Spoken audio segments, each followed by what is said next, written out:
Osaka. It's a city that thrives on contradictions. Fast and pristine public transit shuttles the masses between modern towers that cast shadows over a rich and complex history that's seen it all. From the Shogun siege to the city's eventual rebirth. But you know me, I'm not here just for the history. I'm here on the hunt for some good eats. And here, food isn't just fuel. It's an explosion of flavor. From the crunchy takoyaki covered in a rich umami-driven sauce to the overloaded okonomiyaki underneath the neon glow of Dotonbori, Osaka demands you to dig in and savor every chaotic, glorious moment.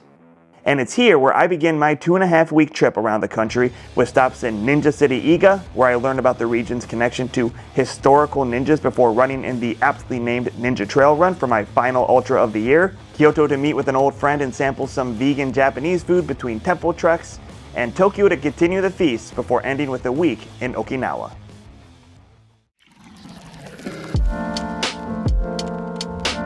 I arrive in Osaka just in time for lunch, head straight for Playpen Friends, and dive right into their tonkotsu ramen with fried tofu, soy meat, wood ear mushrooms, nori seaweed, spring onion, chili threads, and stir-fried veggies.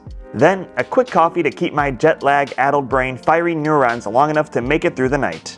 This is Dotonbori, a neon-lit district famous for its cacophony of tourists and locals on the prowl for good drink and good eats. If this doesn't scream, "You're in Japan!" I don't know what does. After a gyoza snack at the aptly named Gyoza, I make my way to this okonomiyaki spot. I'm a bit intimidated by all of the options, not to mention the toppings. How much is too much? I don't know, so I keep piling them on. Spinach, potatoes, mushrooms, and so on, leading to this delicious behemoth. If I'm going to hell tomorrow, it's for gluttony.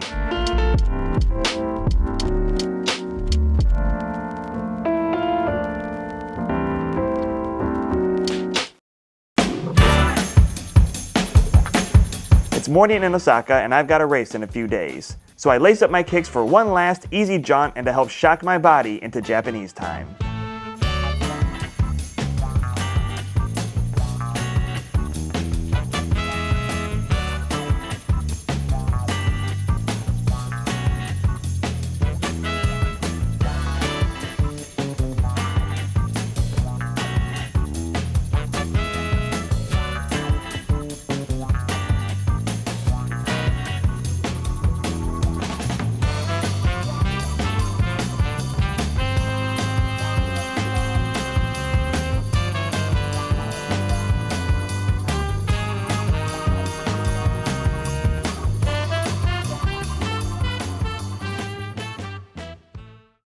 With the run done, I make like Tokugawa and head over to Osaka Castle.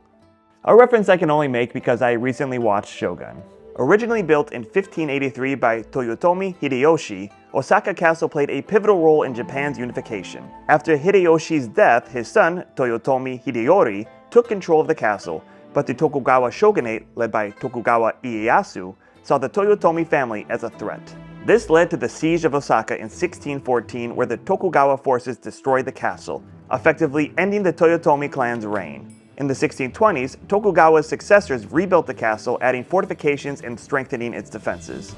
The castle endured further destruction during the Meiji Restoration and was largely dismantled in 1868 as part of an imperial effort to abandon symbols of feudal Japan and the shogunate.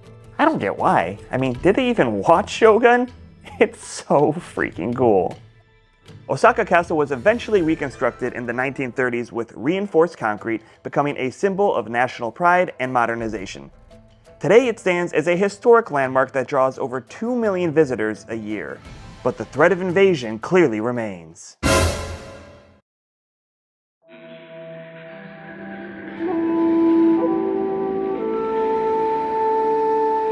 Japan is a country that's tickled my imagination for as long as I can remember. You see, my mom lived there for a couple of years when she was a kid and loved it. In fact, a little Japanese even stuck around in the family.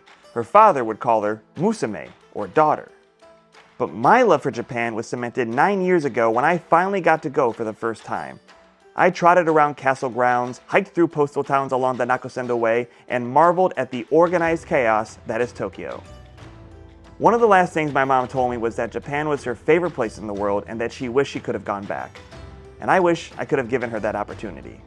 Though this trip is just getting started, I can already tell that my love of Japan, kindled by her, wasn't some fleeting romance. I can feel it in my bones once again that one way or another, this place will be important to me for the rest of my life. And I know that's in large part because of my mom.